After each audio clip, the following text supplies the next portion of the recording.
मका हे पीक महाराष्ट्र राज्यामध्ये अतिशय जास्त प्रमाणामध्ये आता व्हायला लागलेलं आहे आणि विशेष करून रब्बी हंगाम मध्ये आपण मक्याचं पीक लागवड केली तर निश्चित आपण 74 ते 75 क्विंटल पेक्षा जास्त उत्पादन कृषी विज्ञान केंद्र बारामतीमध्ये काढून दाखवलेलं आहे आणि बहुतांश शेतकऱ्यांनी आमच्या या सघन म्हणजेच चिनी मका लागवड तंत्रज्ञानाचा अवलंब केलेला आहे.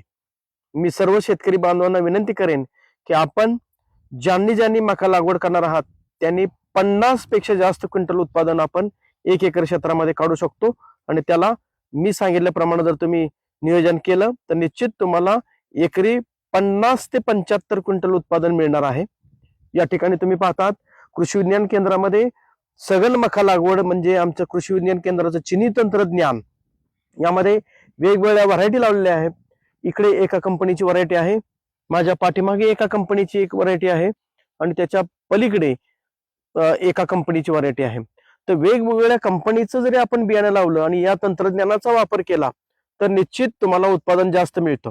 आता याच्यामध्ये आपण काय केलेलं आहे तर सघन लागवडीमध्ये आपण 4 फुटाचा बेड काढला. मी तुम्हाला विनंती करतो की आपण इथे दाखवा, ही सरी ती ही सरी या 2 सऱ्यामधलं अंतर आपण 4 फूट म्हणजे 120 सेंटीमीटर ठेवलेलं आहे.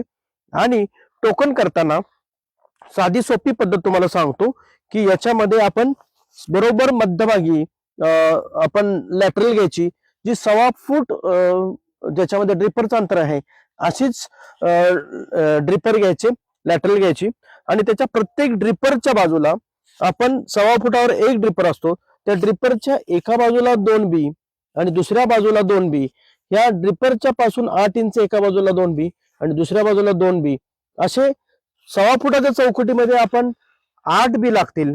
नॉर्मली आपण लावताना 9 इंचावर बी लावतो किंवा 8 इंचावर बी लावतो, म्हणजे हे 16 इंचात आपण 8 बी लावतो. तुम्ही 16 इंचाची चौकट जर तयार केली, 8 इंचावर एक एकच बी लावलं तर तुम्हाला 6च बी लागतील. इथं तुमचे लागलेले 8 बी. आता याचा फायदा काय होतो, मक्याला सूर्यप्रकाश म्हणजेच प्रकाश संश्लेषण होण्यासाठी जास्तीत जास्त मोकळं स्पेस लागतो. आणि तुम्ही पहा इथं आपण या पद्धतीने माझ्या इथे तुम्ही बघितलं आतमध्ये येऊन, तर आतमध्ये हा जो स्पेस आहे, अजून आतमध्ये या तुम्ही, इथं आपण पहा हा जो स्पेस आहे 2.5 फुटाचा आहे. 1.25 फुटामध्ये 2 बी टोकले, त्याच्यानंतर हा 2.5 फुटाचा पट्टा राहिलेला आहे. याच्यामध्ये तुम्ही जर दोन्ही एक जागेवरचे ठोंब बघितले तरी एकसारखे येतात. म्हणजे हा प्रकाश संश्लेषणासाठी अतिशय महत्वाचा भाग आहे की आपण ह्या 2 रोपातलं अंतर 2.5 फूट जर इथं मध्ये गॅप ठेवला, जोडवळ सोडून मधला गॅप ठेवला तर प्रकाश संश्लेषण चांगल्या प्रकारे होतं. आता दुसरी सगळ्यात महत्वाची बाब बघा, तुम्ही पानाचा आकार पण बघा, शेवटपर्यंत पानं हिरवीगार दिसतील. ज्यावेळी तुम्ही दाट लागवड करता तेव्हा अशा प्रकारे एकमेकामध्ये पानं फसतात आणि त्याच्यामुळं सूर्यप्रकाश जमिनीपर्यंत जात नाही, ज्यामुळे खालची पानं तुमची पिवळी पडतात आणि सूर्यप्रकाशाकडे जी पानं तेवढी हिरवी राहतात, त्याच्यामुळे त्याला सूर्यप्रकाश चांगल्या प्रकारे मिळत जातो आणि वरचीच फक्त पानं फोटोसिंथेसिस प्रकाश संश्लेषण करतात. त्याच्यानंतर याच्यावर तुम्ही बघा, हा वरचा जो तुरा आहे तो नर फुल आहे आणि ह्याच्यामध्ये जे कणीस लागते ते मादी फुल आहे. परागीभवन जर चांगलं नाही झालं तर कणीस पूर्ण भरत नाही. हा अंतर जे आपण ठेवलं त्याच्यामुळे काय होतं, त्याच्यामध्ये असणारा परागकण हा कणसावर पडतो म्हणजे मादी फुलावर पडतो, ज्याच्यामुळे परागीभवन चांगलं झाल्यामुळं कणीस पूर्ण भरतं. अशा पद्धतीने लागवड केल्यामुळे 1 एकर क्षेत्रामध्ये 35,000 रोपांची संख्या लागते. जी नॉर्मली आपण पेरणी करतो तिथं 25,000 रोप असतात. नेहमीपेक्षा 10,000 रोपांची संख्या इथं जास्त मिळालेली आहे. म्हणजे सरळ सरळ गणित आहे की 35,000 रोप म्हणजे 35,000 कणसं आपल्याला मिळतील चांगल्या प्रकारची. एकच चांगलं कणीस आपल्याला मिळालं तरी चांगलं आहे. 2 कणसाची कुठेही अपेक्षा ठेवायची गरज नसते, कारण 2 कणसाची व्हरायटी मुळात चांगली नाही. एकच कणीस चांगलं भरलं आणि एका कणसामध्ये 200 ग्राम दाणे भरले तर सरळ सरळ 35,000 कणस गुणिले 200 ग्राम म्हणजे 70 क्विंटल उत्पादन येतं. तेच एका कणसामध्ये 150 ग्राम दाणे भरले तर 35,000 गुणिले 150 ग्राम म्हणजे 52 क्विंटल होतं. आपण ज्यावेळी नॉर्मल पद्धतीने लावतो त्यावेळी 25,000 रोपांची संख्या आणि एका कणसामध्ये फक्त दाटीमुळं पॉलिनेशन न चांगलं झाल्यामुळं फक्त 100 ग्रामचे दाणे भरतात. म्हणजे आपण जास्तीत जास्त 25 क्विंटल पेक्षा जास्त जाऊ शकत नाही. या ठिकाणी सहज तुम्ही 52 ते 55 क्विंटल उत्पादन काढणार आहात. फक्त काटेकोर नियोजन करण्याची गरज आहे. यामध्ये आता आपण जे म्हणतो की अशा मशीन निघाल्यात की ज्या टक टक टक टक अशा पेरत चालतात. त्या मशीनद्वारे पण आपल्याला एका जागेवर 2 बी टोकता येतात. त्यासाठी फक्त त्या मशीनमध्ये मॉडिफिकेशन करण्याची गरज आहे. तर त्या पद्धतीने जरी आपण नियोजन केलं तरी मेकॅनायझेशन नुसार पण आपण अगदी टोकन करू शकतो, किंवा मनुष्यबळाच्या सहाय्याने जरी अशा प्रकारे टोकन जर केली तर एकरी 10 लेडीज मजूर जर आपण लावले तरी 3,000 रुपयामध्ये 1 एकराची टोकन सहज होऊन जाते.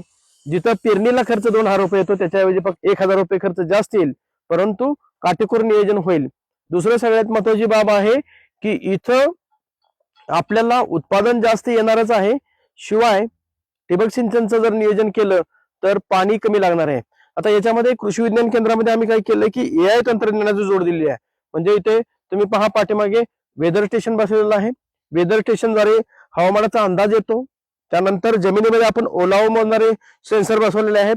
त्याच्याद्वारे आम्हाला मोबाईलमध्ये अलर्ट येतात. इथे तुम्ही पाहिलं तर पाणी वापशावर आहे की नाही, पाण्याची गरज आहे की नाही हे दाखवलं जातं. आज मला अलर्ट आलेला आहे, इथं तुम्हाला पाणी देण्याची गरज आहे आणि ते पाणी किती देण्याची गरज आहे ते पण सांगितलं जातं. तर आमच्या ह्याच्यामध्ये जर मी क्लिक केलं तर कदाचित मला 12 ते 13,000 लिटर पाणी देण्याची गरज आहे. त्यासाठी 1 तास मोटर चालू करा असं नियोजन सांगितलेलं आहे. आता तुम्ही बघा की माझ्या ह्याच्यामध्ये हा ग्राफ पण दाखवतोय की महिन्यामध्ये मी किती वेळा पाणी दिलेलं आहे, किती वेळा माझं रान वापशावरून खाली आलेलं आहे, परत वापशावर आलेलं आहे. हे सरळ सरळ दिसतं. म्हणजे मी साधारणपणे 4 दिवसात एकदा मला पाणी द्यावं लागलंय. हे हवामानाच्या परत्वे कमी जास्त पाणी लागेल, पण अतिशय कमी पाण्यामध्ये तुम्ही जर मध्ये पाहिलं तर अगदी बळी पडलेले दिसतात. इथे तुम्ही बघितलं तर अगदी बळी पडलेले दिसतात रानं, परंतु माझं पीक एकदम हिरवगार तेज तजेलदार आहे. म्हणजे कमी पाण्यामध्ये पण मक्याचं उत्पादन चांगल्या प्रकारे घेता येतंय. त्याचबरोबर या AI तंत्रज्ञानामुळे मक्यामध्ये कोणत्या वेळी अळी येण्याची शक्यता आहे, कोणता रोग येण्याची शक्यता आहे, हे हवामानाच्या अंदाजानुसार आपल्याला सगळं नियोजन करता येतं. त्याचबरोबर सॅटेलाइट सपोर्टद्वारे आपण मक्यामध्ये कोणत्या भागामध्ये वाढ कमी आहे, त्या ठिकाणी कुठलं न्यूट्रिशन कमी आहे का, हे सर्व सॅटेलाइट मधून नकाशामध्ये आपल्याला दिसतं. त्याचबरोबर जमिनीमध्ये आपण अगोदर मातीचं परीक्षण करून घेतलेलं आहे. त्याच्या आधारे खताचं नियोजन आणि टप्प्याटप्प्यामध्ये पिकाच्या वाढीनुसार कोणत्या खताची आवश्यकता आहे, कोणत्या कोपऱ्यामध्ये कमी जास्त खत आहे, त्या ठिकाणी तेवढाच फवारणीद्वारे खत दिलं किंवा ड्रीप मधून खत दिलं तर आपल्याला उत्पादन मिळणार आहे.